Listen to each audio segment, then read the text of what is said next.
stands could help you win Squid Game. I know, this is probably a couple years too late to the party, but as you know, with us JoJo fans, we need to incorporate JoJo's into everything we watch. Now the past couple days, it's been weighing on my mind heavy. Which stands could win that boatload of cash in the Squid Game? But of course, we need to set up a little bit of ground rules, so that way we don't cheese through it any more than we already are. Rule number 1, no repeated stands. Things even more spicy and interesting, we're only gonna allow one stand to be used for each game. Second rule, well, actually, I couldn't think of a second rule. So let's go. Alright, first up, the first game. Of course, good old red light, green light.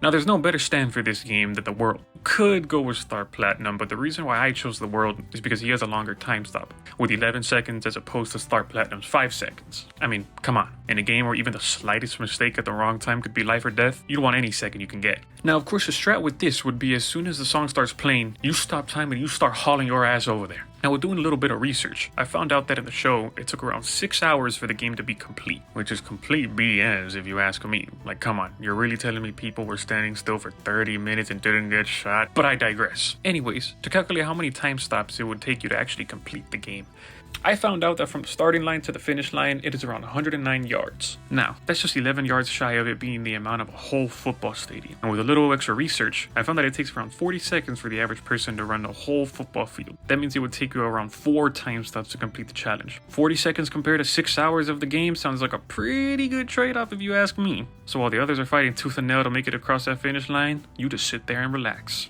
Alright, now for the next game, the Dalgona, or Honey Sugar Comb, that's how I know it. This game requires you to choose a shape, with you obviously being unaware as to why you are choosing the shape.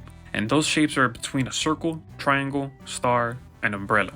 In this scenario, it really doesn't matter which shape we choose since the stand we're going to use is so busted for this game. No, after choosing either of the shapes you are given, you're going to be given a cookie-like object and are meant to cut out the etched-on shape on that cookie. The only way to lose this game is by breaking the actual shape in the cookie or not finishing when the time runs out. For this game, we're going to be using my boy, Bruno Bucciarati's stand, Sticky Fingers. How ironic for this game, huh? Alright, I'm sorry. I'm excited for this one because Bucciarati is one of my personal favorite characters in all of JoJo's. Sticky Fingers' stand ability allows him to create a zipper anywhere he so chooses. I think you guys are getting the idea here. Moving on, we're not going to be using no lighter, no pointing into the light. All we're going to do is just place a zipper on whichever shape you choose and just zip, like you're unzipping a hoodie, and boom, you're done.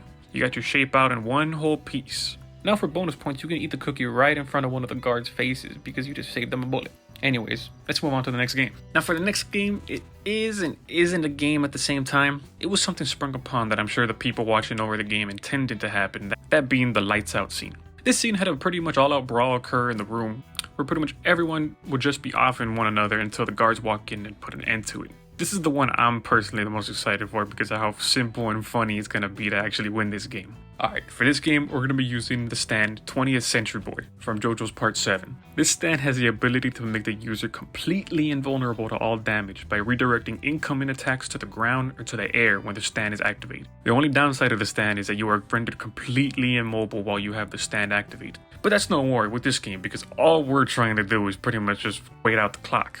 All we need to do is just activate the stand literally wherever you want. It can be in the middle of the room, in the middle of a whole fight. You'll be good. And just watch over until the game's over. Alright, let's move on to the next game. Now for the 5th game, it's Tug of War. I'm pretty sure this one needs no explanation, but just to add more context, this version of Tug of War is a 10v10 and the losing team gets plummeted to their death. For this game, we're gonna need strength. That's why we're choosing Star Plat. I know I said I wouldn't be using the repeating stands, and I'm not. To make things more fair, we won't be using Star Platinum's time stop ability, as that ability was already used in the first game. But it's alright, all we need is Star Platinum's unparalleled strength. Star Platinum is perfect for this game because he's the strongest stand in the entirety of JoJo. So thankfully, it doesn't matter what team you get on because you're pretty much a one-man army. Just one tug and the war is over.